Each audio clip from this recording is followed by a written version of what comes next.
Good evening, everyone. Good evening from the Vinewood Bowl. My name is Tobias Eklund. I have with me my co-moderator, Eddie Concord. We welcome you to the 2022 Spring Gubernatorial Debates with your three candidates. For this evening, all three candidates are in attendance. On the left-hand side, we have Alice Medlin, accompanied by her running mate Ernest Flanagan. In the middle, we have Dan White.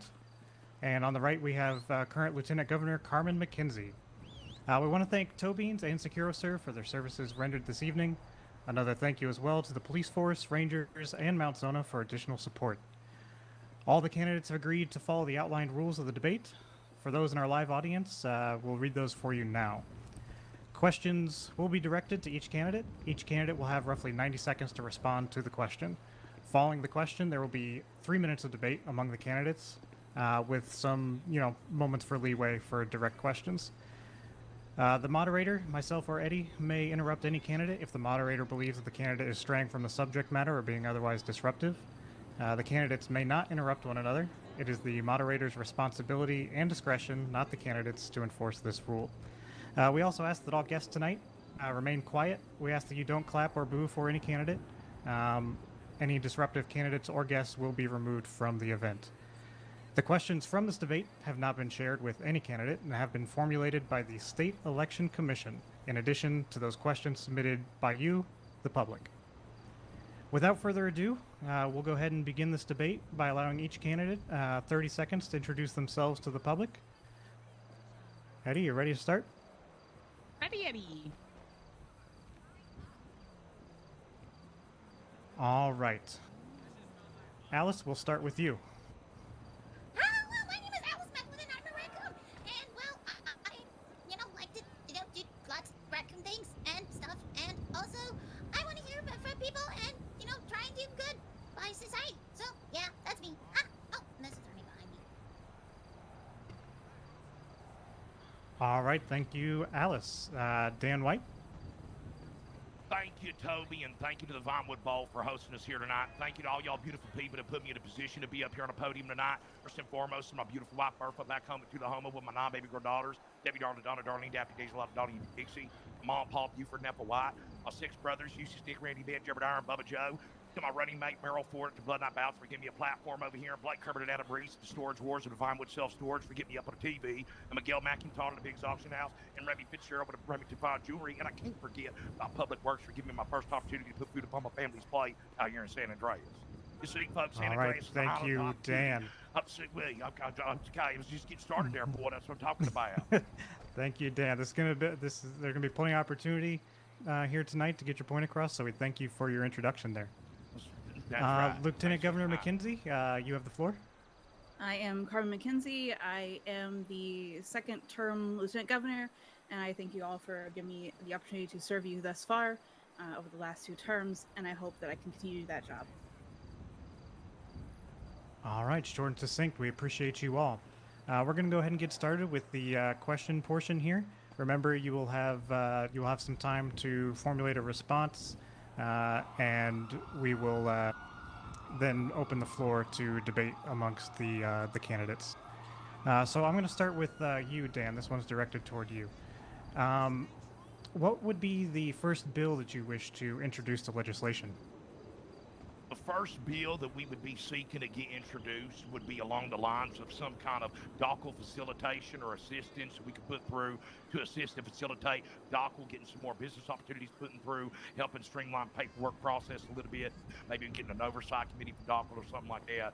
But a first bill that a Y forward administration would be working on would be a bill to help small business flourish here in San Andreas, put more people to work over there, put more money in the pockets of folks all around San Andreas, business owners, citizens, everybody alike. That's what I'm talking about. All right. Do any of the other candidates would they like to state their case on this one? Sure. I like the idea of getting more small business opportunity. I personally would like to see a subsidy put in place that we can aid those businesses, both current and new, coming into the city in facilitating wheelchair accessible redecoration of their facilities. The subsidy would essentially help pay for that, so they don't have to incur the cost, and we can make sure that everybody, no matter their disabilities, are able to access all businesses. All right, thank you. And Alice, also, anything I you'd like think to? sorry. Uh, I think that all businesses should also have accessible dumpsters to be able to actually put their trash so that they're not having to haul it all the way to like 5 miles away to put their dumpster trash in there. Yeah. All right, thank you very much. Eddie, with the next question.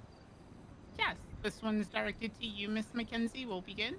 What is your stance in regards to college tuition and reducing a person's financial responsibility to help eliminate crippling student financial loan debt?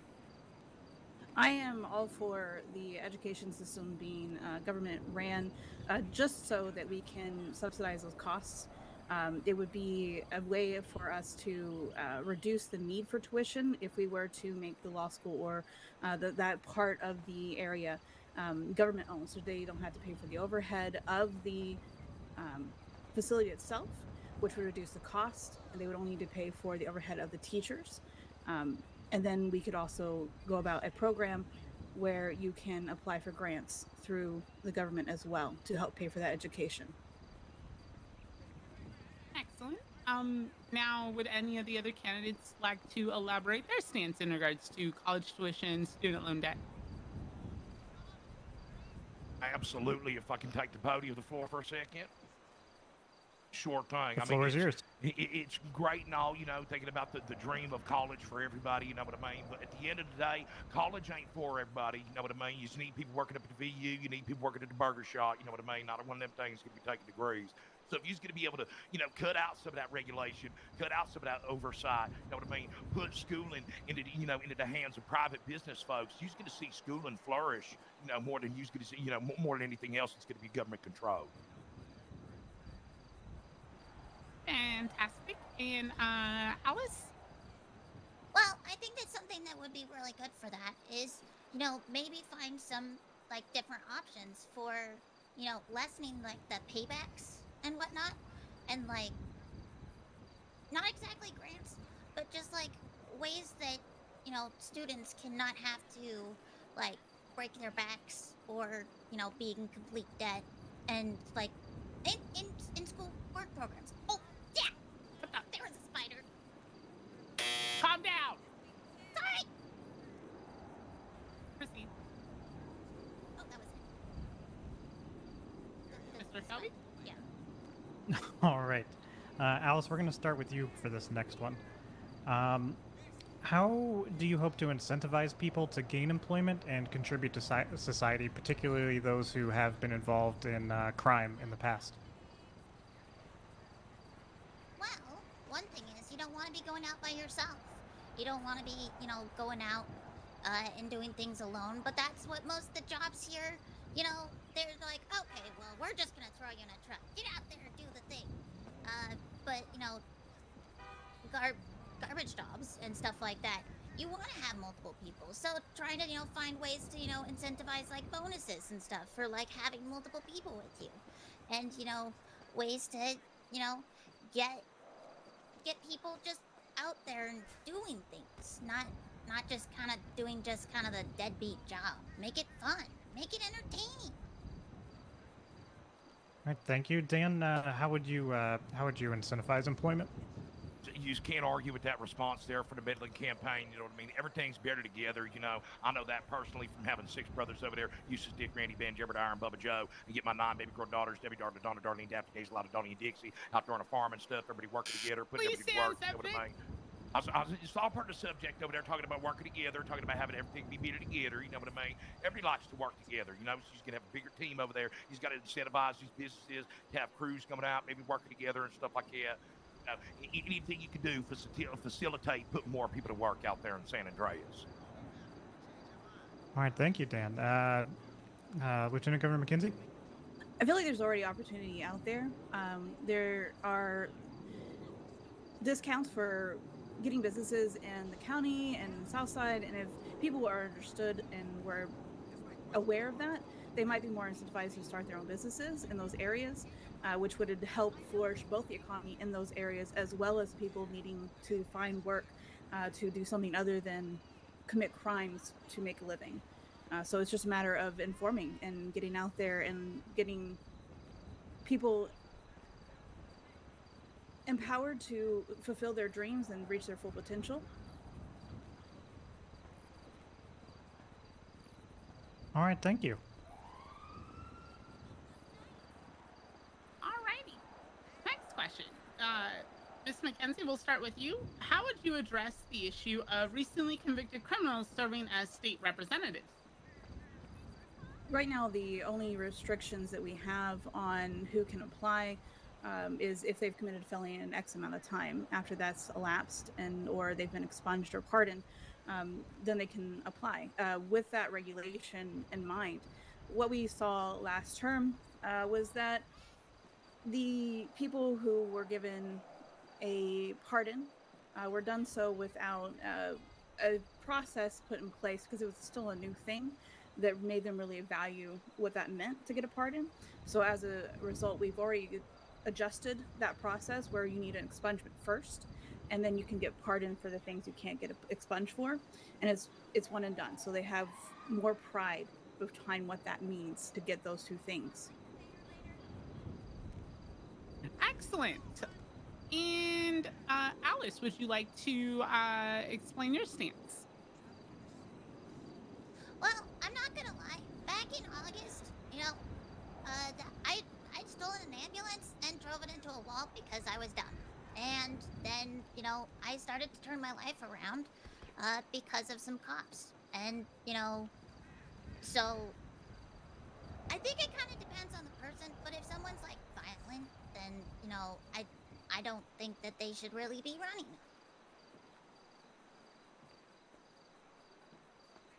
I kind of lost sight of the question there. Sorry. Yeah, no worries. It's okay. You get a buzzer for that. But if you'd like to continue and try again, feel free. Could you restate the question? Of course. How will you? Oh no, not that. How would you address the issue of recently convicted criminals serving as state representatives? Well, just not allow them to. But yeah. All right, that's to the point. Dan? If he's going to get an expungement, which as Lieutenant Governor McKenzie was saying, if he's getting an expungement over there and he's ain't got no violent crimes, that's current regulations up over there. If he's going to get an expungement, sweep some stuff under the rug, that ain't going to come out. But if somebody's going to have a pardon like that for some bigger stuff that ain't going to be able to be expunged, it's up to the people of San Andreas, do their due diligence, speak with their feet to the ballot box over there. They're going to be able to regulate that on their own 2 feet, It's going to need much more regulation than the people of San Andreas speaking. You ain't going to take that pardon stuff up to the ballot box.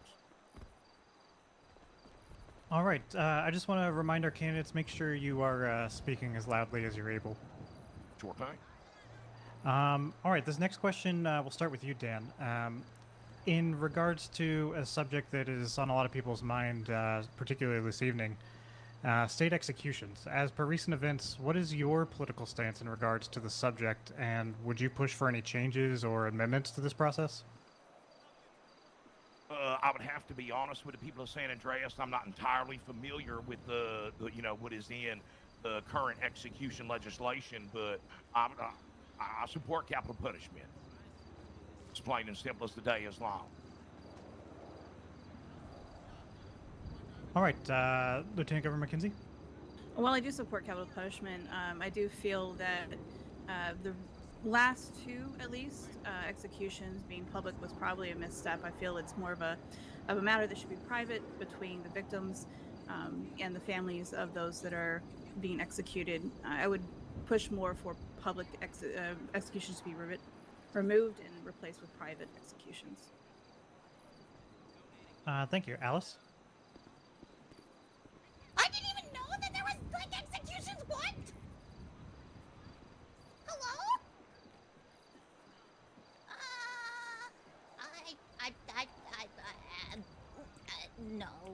No, I don't like that. Is that your full response to the question? Full response would be that, I would have it removed. Because that is wrong.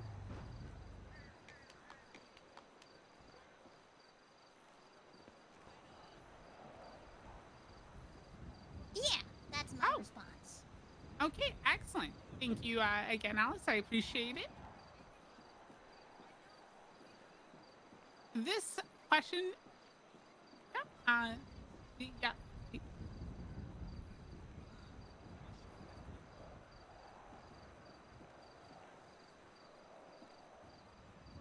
The next question is to you, Mr. Dan. In regards to wheelchair accessibility, is your campaign or anything that you see fit, would you change to make the city more wheelchair accessible? I was talking a little bit about oversight committees earlier, and that could be a good thing. Working with people over there, with Mount Zona, maybe a couple of architectural engineers over there having a little bit of an oversight committee, trying to see what the disabled people of San Andreas need to make things a little bit more better for them. You know what I mean? Ain't nobody should be left out of being inclusive to anything up over there. If you're trying to come to an event or something that's not going to be wheelchair accessible, that's going to be something that's going to be fixed up on for the great people of San Andreas. You don't want nobody to be left out at the end of the day, especially not over there being injured in a wheelchair. You're going to make sure those folks are taken care of, just like anybody else out here in San Andreas. He's going to represent for folks that are handicapped, disabled, can't represent for themselves, just like he's going to represent for anybody from everybody else. Thank you. Miss Mackenzie, would you like to elaborate? Sure. As I already stated, I am running on the desire to get a bill passed to do the subsidy. What that does is it basically allots money from the government to help businesses facilitate the construction needed to make themselves wheelchair accessible. They would need to install ramps that are able to be used by those in wheelchairs, and also braille signs so those in any direction can get assistance in that way as well. This costs money from the business owner, and I don't feel like we should put that burden on them when we have the ability to assist in that way. Thank you. And Alice. Okay, so what I'm saying is rocket-powered wheelchairs. Make it to where they've got the power, and the businesses don't need to do anything. But also the businesses do stuff. But rocket-powered wheelchairs, yeah! That is an interesting stance. Thank you. So these next set of questions, we're going to move on to another segment here. These next set of questions will be directed to a specific candidate and only to a specific candidate. So, take your time to answer these questions thoughtfully, as these are questions for you. We're going to start with you, Lieutenant Governor. Okay. Do you have a close relationship with your state reps? In addition, can you handle the role of governor at this stage of your career? We've seen you become lieutenant governor for 2 terms, but how can the public know that you're ready for a specific role like governor?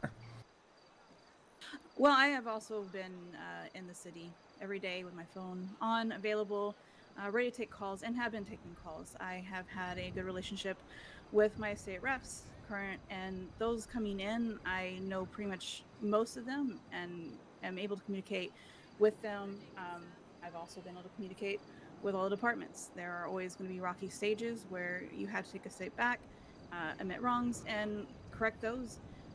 But we all seem to come together at the end of the day. We all have great working relationships. I'm more than capable of continuing that. I'm pretty sure it's no secret that in Gladstead, I have been taking charge and already doing the job. All right, thank you. Thank you for your response. Eddie? Yes, this question is for you, Mr. White. How familiar are you with the legislature in the state of San Andreas? Along with that is the question that what makes you a better candidate than someone who may have more experience or has been in office for possibly 2 terms? That's right. Great question here tonight. I appreciate that. You know what I mean? Now that I've been throwing my hat up into the ring running for governor, I've been familiarizing myself more and more with the state legislature over here, some of the bills that have been proposed, some of the bills that's been passed. But I can say, as far as the state representatives go, we're putting the legislature up on for the governors to pass up over here. I've got a great working relationship with almost all of them over there. So I was looking forward, if elected governor, to moving that forward and helping them facilitate whatever they got to do to get legislation through. And you know what? What's make me better than anybody else? I know how to get things done. Just like I know how to provide for my family. Debbie, daughter, Donna, Darlene, Daphne, Diesel, Darlene, Dixie, my beautiful wife, Bertha. I know how to get stuff done. I was over there working at the Blood Night Buyouts at the Biggs Auction House, the Vinewood Self-Storage Storage Wars. You know, I get things done. I ain't a politician. I ain't backed by the political party machine. But I know it's a solid day's work, and I know how to lace up my bootstraps, and I know how to represent for folks. Okay, All right. excellent. Alice, this one is for you. Hello.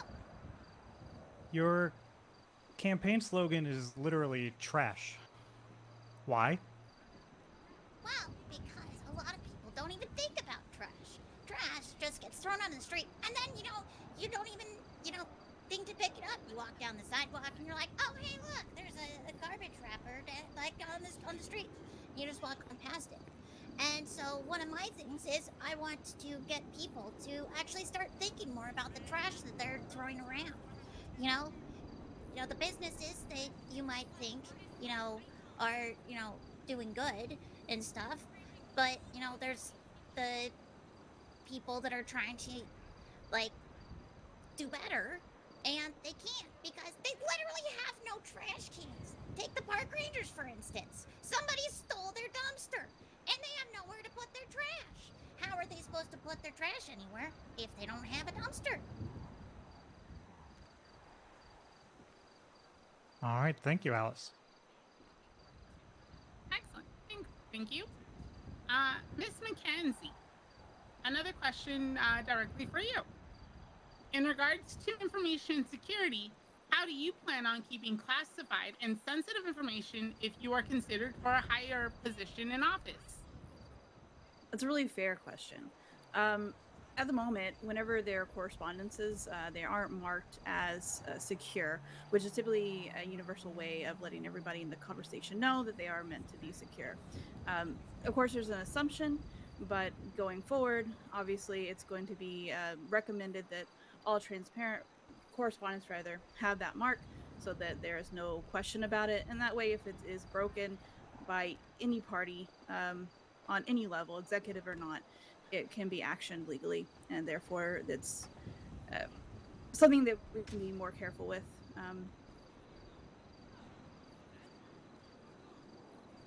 All right, thank you. Okay. Alice, Wow. many see a position in politics as a very serious and demanding responsibility. How do you plan on representing yourself as a serious candidate, but also maintain true to the integrity of yourself as a person / raccoon? So basically, what I'm gonna do is I'm gonna be me, and I'm learning a lot through this entire campaign. And even if I don't get elected, one of the things I want to do is make friends with all these guys and the representatives, and keep continuing those conversations because the issues that I've been finding out about, they're serious issues. And so, I mean, even if I lost track there. Would you like us to reiterate the question? I can be serious. I'm part of the Rangers. Yeah. Okay. All right, Yeah, thank you. thank you. And to Mr. White, your campaign slogan is "Strike a chord, vote white in Ford." Please elaborate on what you consider a chord. How does this chord contribute to the wellness of the overall city and the voice of the people? That's right. Well, we're striking a chord up here by telling people we're going to put somebody in who's not a party machine politician over here. You know what I mean? We ain't been a politician before. We's a man of the people, for the people, by the people. Okay, and that's what we're saying by striking a chord. You know what I mean? Let the people know you're going to strike that chord with them. We just want to put somebody up in there who's just going to represent, who's just going to work hard, who's just going to lace up the bootstraps and get things done up at the end of the day. You know what I mean? Hard day's work's going to put in. You're going to get a lot of stuff done with that. It's going to be able to represent folks in all kinds of ways. He's got to strike that chord. He's got to vote white forward. All right, thank you, Dan. We're going to move on to another part of the debate here.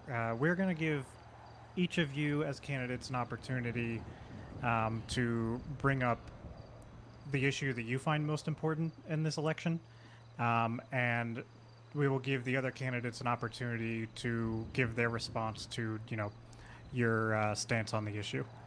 So we're going to go ahead and start with you over there, Alice. Would you like to tell us about, the issue that you feel is most important during this election season? Wait, there's the most important one? All of them are important, though.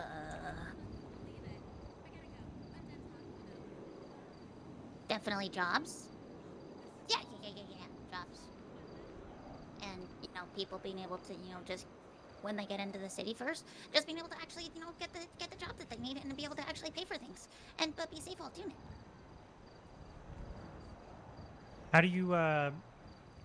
How do you want to accomplish that? How do you want to make these jobs more accessible?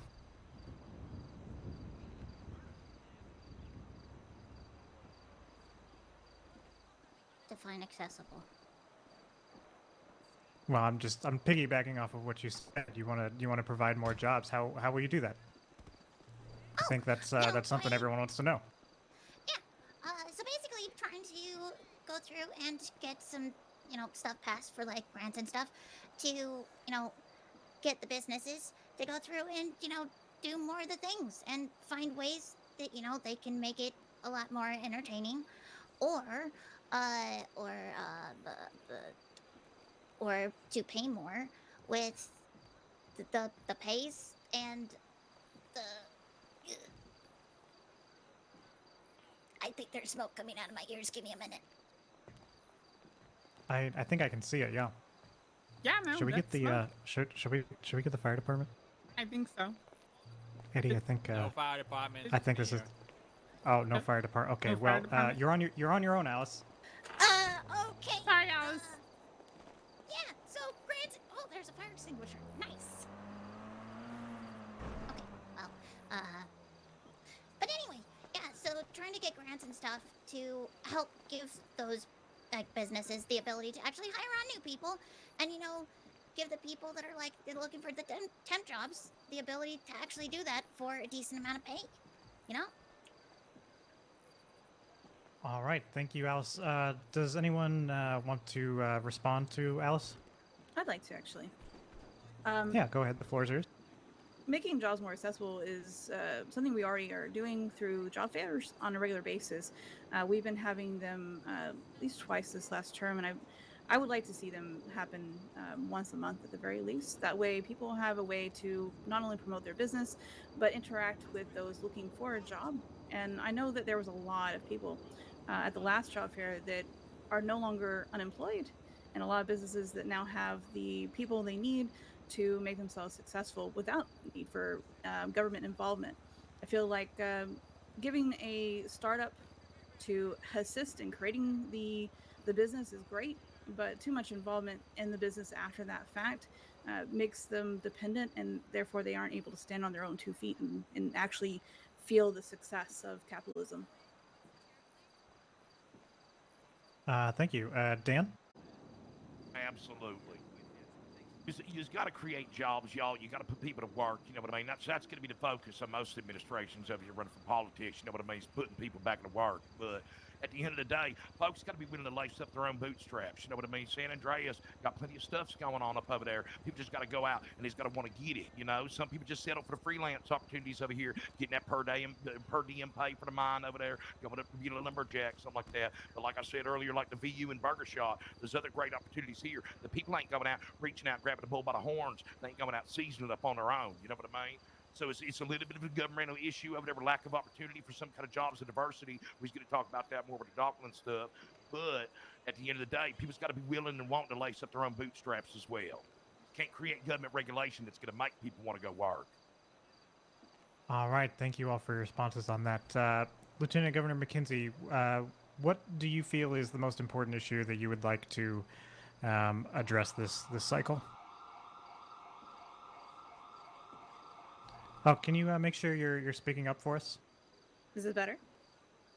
Much better, thank you. All right, thank you. It already began this term, actually, led by Bex Loxon and supported by me.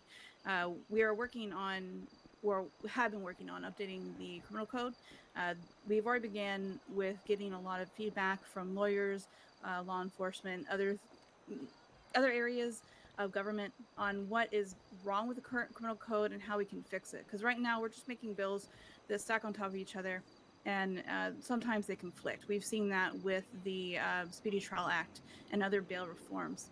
So instead of continuing to play Jenga, as Bex would call it, we want to go ahead and tackle it in its entirety, take it on section by section, write it to make sense, correct the misspellings in it, the whole thing. That way it can make sense and work for the law-abiding citizens and make sure that it's not being utilized to abuse them at the same time. All right, thank you, Dan. What are your thoughts on what the Lieutenant Governor just said? Absolutely, absolutely. Was over there, you can't argue with much of what was said there. It would be nice to piecemeal it out and take it on one at a time. You know what I mean? Whatever works for folks to be able to get it done. But we've got to step up and we've got to get that thing done. You know what I mean? It's one thing talking about it. It's another thing being about it. It's another thing doing about it. You know what I mean? Talking's action. And Alice, what are your thoughts on addressing the criminal code?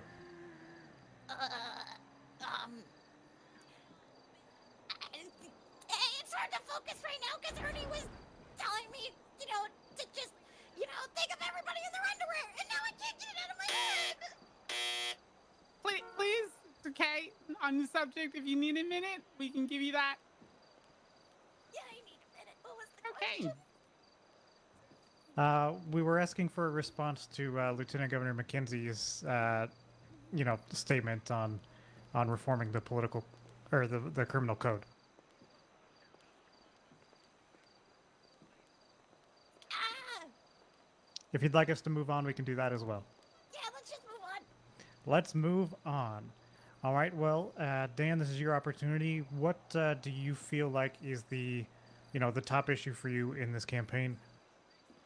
The top issue for the White Fort campaign so far, as I stated earlier, what we's campaigning on is we's over here trying to work with DACL hand in hand, try to facilitate DACL. And I know everybody talks about DACL every time an election come up. We's not trying to villainize DACL here, okay? They's not going to be the villain. They's need help to help them flourish and help all these great businesses in San Andreas flourish. And the White Fort administration is going to try to get down to the brass tacks. We're going to try to figure out what those issues are that DACL's facing and try to help them get them fixed so we can help facilitate more business here in San Andreas and put more people back to work. He's got a lot of creative opportunities here getting shut down, maybe sort of some paperwork or something like that coming up on DACL. We've got to get with DACL and we've got to get down with them and see what we can do to help these businesses get processed and help them get open for business because they're going to be out there hiring. And that's going to be more opportunities for people to get out there and work, unlike going to the mine or going to do some lumberjacking and stuff. Those are great businesses too up there, up there by the Sandy Shores and up there by Completely Bay. But at the end of the day, he's got small business flourishing. That's going to be great for the state of San Andreas. All right. So it seems like every election cycle, DACL is the unseen candidate. So, Alice, That's right. what are your thoughts on what what Dan just had to say? Well, I really think that, people are misunderstanding that, the freelance jobs, like the Go Postal, the garbage jobs, and all the things like that, those can be, like, super, super beneficial, to people who are just getting in the city, people who maybe have just gotten fired, people who are trying to get on their feet. So, I mean, I think that, yes, the businesses and everything are great and all, but we should also be focusing on, the jobs that people need to get started out doing things. All right, and Carmen, as Lieutenant Governor now for 2 terms, you've had an opportunity to interact with DACL on a regular basis. What are your, what do you think about what Dan just had to say? I think what he's looking to do is already a thing. If you looked at, I think it was Welsh that passed the bill. Actually, there's already something being established for a Chamber of Commerce. It just needs the people that are already in those business positions to take it up and make it work. And that's how we're really going to get more voices in the businesses, better interaction between businesses and DACL is just to have people advocate for that. And I'm more than happy to help anybody answer those questions on how they get started, being a part of that, what that's going to take. There's already a structure in place. It's already there. We just have to get the right people from the business sector in those seats and get it started and going. All right. Well, thank you, everyone. That now concludes the question and answer portion of our debate tonight. I would like to give each of you a minute to give us a closing response and close this out. So we'll start with you, Alice. Okay, so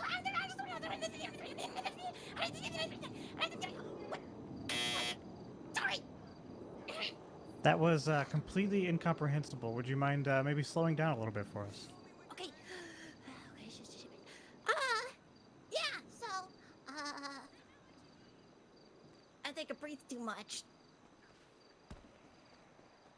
All right, your minute is going to expire at some point, but I will, allow you the next 30 seconds to finish what you'd like to say. All right. So, but yeah, I just want to say thank you to everyone for letting me even, just run and starting to learn about this process. And and I want to keep being part of the conversation. All right, well, thank you. Dan, your closing statement? Sure thing. Appreciate that.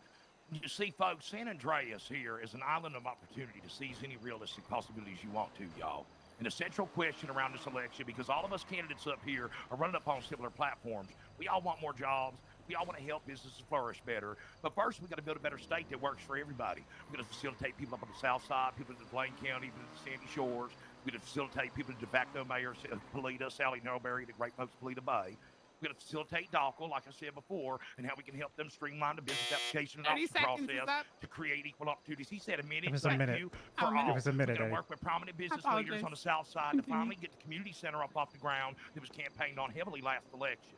Ladies and gentlemen, I've never been a politician. I'm not backed by the political party machine. I've never been a state rep or a governor previously. But just like I've never been a commentator, an auctioneer, or a tow truck driver, I vow to you that I'm going to put the same effort I do into my work life and my family life into this year administration. And coming up here soon, y'all's going to be asked to go to the polls and judge us. And who's going to be able to properly shoulder the responsibilities of this great state. And which candidates All will right. be able to turn those Thank you, realistic Dan. possibilities into Thank real you, Dan. proclamations. Hit the Coming up buzzer. here on Hit the May buzzer, 5th, Eddie. Hit the buzzer, Eddie. Hit the buzzer, Eddie. Keep it going. Keep it going. Keep it going. All right. That is. Nope. All right. All right, Thank Dan. you. Thank you. Thank you I for your time apologize here tonight. for the buzzer happy co-moderator here, but your time is in fact up. Thank you, Lieutenant Governor McKenzie. The floor is yours for the next minute.